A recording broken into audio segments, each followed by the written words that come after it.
Video of still shots. This is my most amazing find in the weirdest place. Ghost Digger 2020. Here you can see there I'm holding a carrot, which is a pinpointer.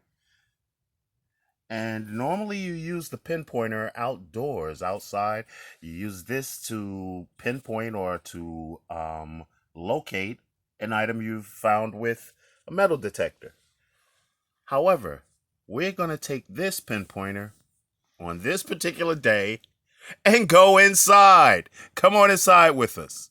Now, the power's still on, but this building is abandoned. This was an old school from the early 1900s, and we're inside the building now, and we're going through this door. This door goes to the first level basement. Whoops, gotta get some light going on down there. It's a little bit dark down the stairs. Okay, so we're going to go down the stairs and proceed through the basement quite a ways. Here we've come to an area of the building where there was an old, one of those elevators that would lift things from the street level, or I'm sorry, would lower things from the street level down into the building. You know, it has those grates that automatically open up when the elevator comes up to the sidewalk. This is in the first level of the basement. Here you can see the ladder that was used to climb out in case something went wrong with the motor. Now here's a better shot of it a little further back. This area over here is where the elevator was before it was removed. And here's that ladder again that I showed you earlier. In the same area, to give you an idea of how old the building is, this is a famous waste paper press by the famous press company or something or another. There it is. Waste paper press made by the famous manufacturing company in East Chicago, Indiana. And this is guaranteed to be antique. Another example of how old the building is. Look at one of the power sources. Old Exide batteries. And that's not the most amazing part of the find. We're nowhere near it. Okay, so we proceeded through an area that became dark and came over to the stairway for the lower level. Going down to the second level of this extremely large basement. Now, we just come through the door up here and come down these stairs, and we need to go now in through this doorway.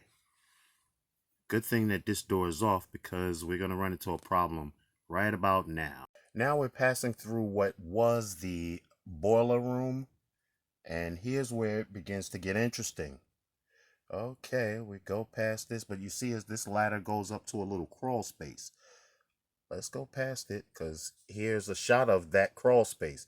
A little wagon that we're going to use to navigate the crawl space. Through the dark! Yep. Now, here's the reason why, and that question. Locked door. From the outside, we can't get in. It's locked from the inside, but we know the building's been abandoned, and there's no one inside. So at this point, we've come this far. Is it worth it? Well, we haven't found anything. I mean, as of yet. So again, the question is it worth it? Because we can't get through this door, so this is what we got to do. Backtrack and go through one of those crawl spaces. Okay, and here it is. Going through the crawl space and circling back around, following the pipes. That's what's important in this video. The pipes there. Those pipes are for a certain something. And I'm not going to mention it yet, but I'm going to go head on around, and here we are about to come out. Now we've exited the crawl space, and here's what we were looking for. Let me see if I can move. Well, I can't move the arrow, but this little drum thing here, this is what we went all through the basement down to another level to reach those pipes. They run from the entire building. They're part of an old in-wall vacuum system. And that's what we're looking for, the tank that connects to the vacuum system. Because imagine this is a school with 3 or 4, maybe 5 floors.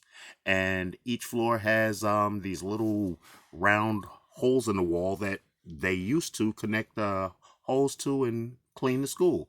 And we're looking for the debris that'll be found in here because this is the vintage central vacuum system tank where everything that was picked up would be found. And we made it there. Here is an example of one of the old Arco Wand vacuum cleaner systems. And as you can see, there's that tank. Now, this isn't the one we're attempting to open today, but this is just an example for you. Now, here's a shot of one of those ports that I was telling you about. These are located on every floor of the school, and the pipe that's behind it, anything sucked through this goes all the way down through the entire school and ends up in that tank way down in the second level basement. Okay, so what I did was open up all of the suction areas connected to the tank and use the broom and a nice long reaching grabber and pulled everything out. What you can imagine came out was a big pile of crap. Bunch of old broken pencils, bunch of old erasers, a whole lot of candy wrappers that got sucked in and ended up in the tank. And besides that, once we cleaned off most of the dust from the pile, this is one of the first things that we pulled out. The amazing finds. Devil gum, red hot bubble gum. Really old.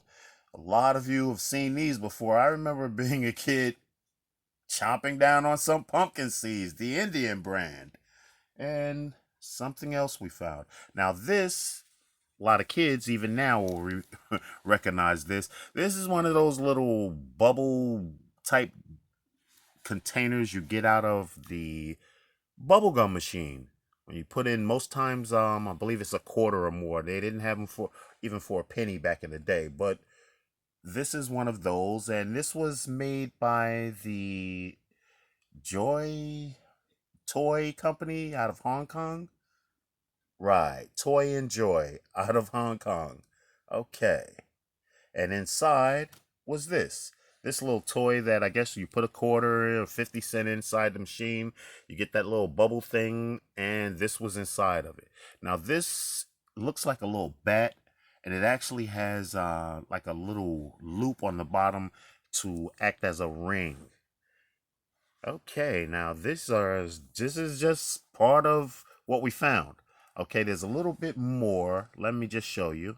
We found this plastic, actually not even wood, plastic woody nickel. And this is good at one of the restaurants somewhere or something like that. Let me just check. Here you can see used as legal tender at the Triumph Diner. Okay. Now here's a shot of pretty much everything that we managed to, or sorry, that I managed to dig out of that tank. Now that question about was it worth it?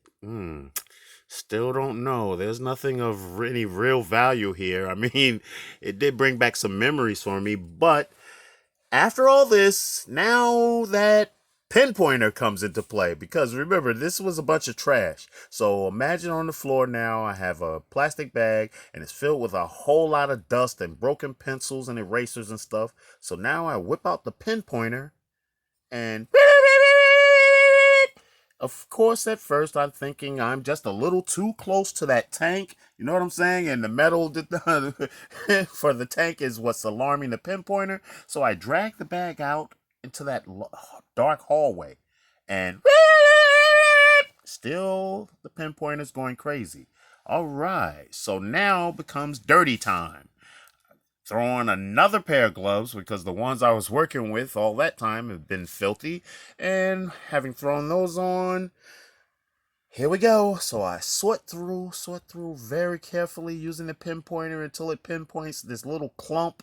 And let's just see what was in the clump. Let me also mention this school before it closed. The name of it, I'm not going to tell you, but it did start with a B. The name of the school started with a B. All right, and it's somewhere in New Jersey. Okay, so in all of that trash and everything, this is why it ended up being worth it, because that was this 10-karat gold onyx initial ring with a B on the front, found inside that container full of trash that had sat there for who knows how long. The building was open the last time, I believe, in like 1930, and that's quite a long time for an amazing find. Man, amazing find for Ghost Digger 2020. More to come. Check out our videos. We got a lot coming.